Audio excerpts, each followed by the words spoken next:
Morning, friends. I am Ramakant Sharma, Principal, MG Government School, English Medium, Sri Madhupur. In today's reading, we will read the book written by Mahatma Gandhi, The Story of My Experiments with Truth. It is originally translated, it is originally written in Gujarati and translated by Mahadev Desai in English. So today we are going to read chapter 4, Playing the Husband. About the time of my marriage, little pamphlets costing a pice or a pie, how I forget how much used to be issued, in which conjugal love, thrift, child marriages, and other subjects were discussed. Whenever I came across any of these, I used to go through them cover to cover, and it was a habit with me to forget what I did not like, and to carry out in practice whatever I liked. Lifelong faithfulness to the wife, inculcated in these booklets as the duty of the husband, remained permanently imprinted on my heart.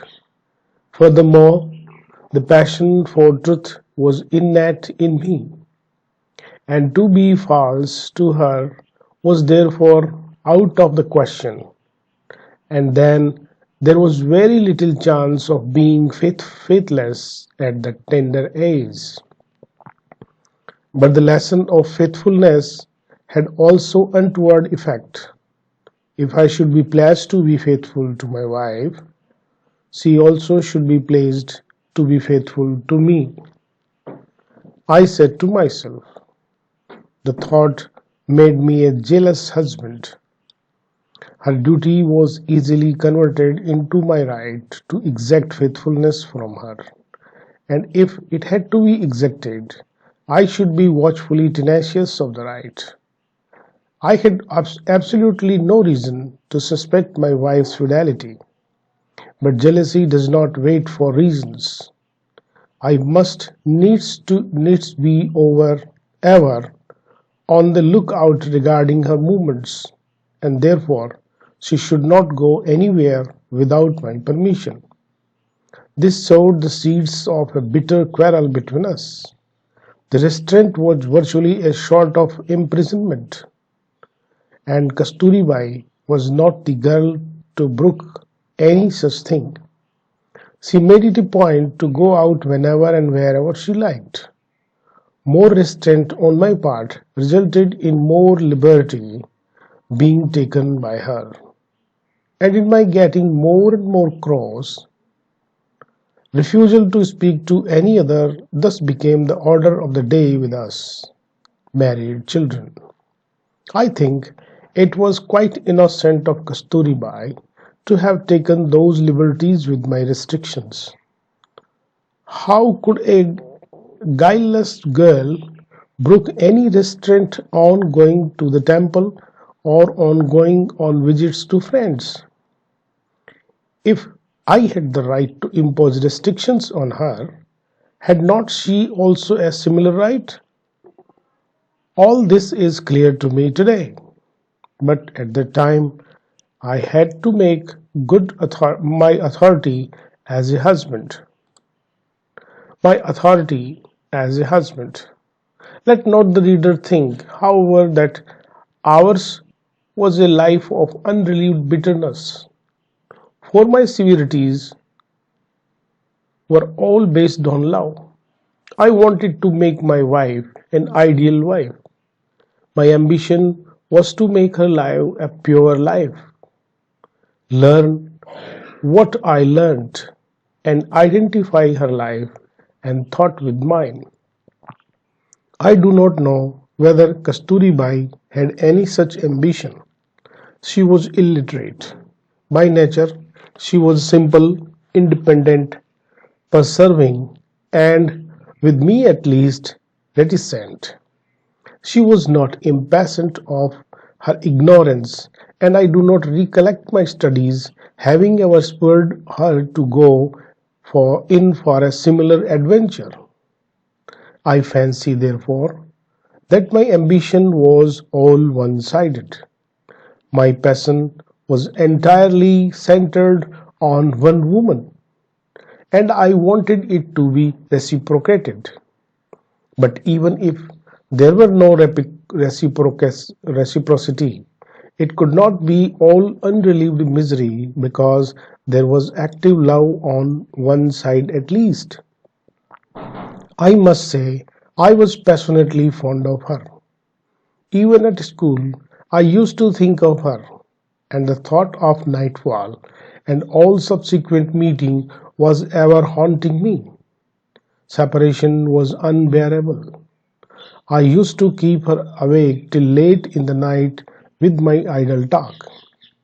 If with this devouring passion there had not been in me a burning attachment to duty, I should either have fallen a prey to disease and premature death, or have sunk into a burdensome existence. But the appointed tasks had to be gone through every morning, and lying to anyone was out of the question. It was this last thing that saved me from many a pitfall. I have already said that Kasturi Bai was illiterate. I was very anxious to teach her, but lustful love left me no time. For one thing, the teaching had to be done against her will, and that too at night. I dared not meet her in the presence of the elders, much less talk to her. Kathiawad had then, and to a certain extent has even today, it has own peculiar, useless and barbarous parda. Circumstances were thus unfavorable. I must therefore confess that most of my efforts to instruct Kasturibai in our youth were unsuccessful, and when I awoke from the sleep of lust, I had already launched forth into public life, which did not leave me much spare time. I failed likewise to instruct her through private tutors. As a result, Kasturibai can now with difficulty write simple letters and understand simple Gujarati. I am sure that had my love for her been absolutely untainted with lust, she would be a learned lady today, for I could then have conquered her dislike for studies. I know that nothing is impossible for pure love. I have mentioned one circumstance that more or less saved me from the disaster of lustful love. There is another worth noting. Numerous examples have convinced me that God ultimately saves him whose motive is pure. Along with the cruel custom of child marriage, Hindu society has another custom which to a certain extent diminishes the evil of former. Parents do not allow young couple to stay long. The child wife spends more than half her time at her father's place. Such was the case with us. This is to say, during the first 5 years of our married life, from the age of 13 to 18, we could not have lived together longer than an aggregated period of 3 years. We would hardly have spent 6 months together, when there would be a call to my wife from her parents.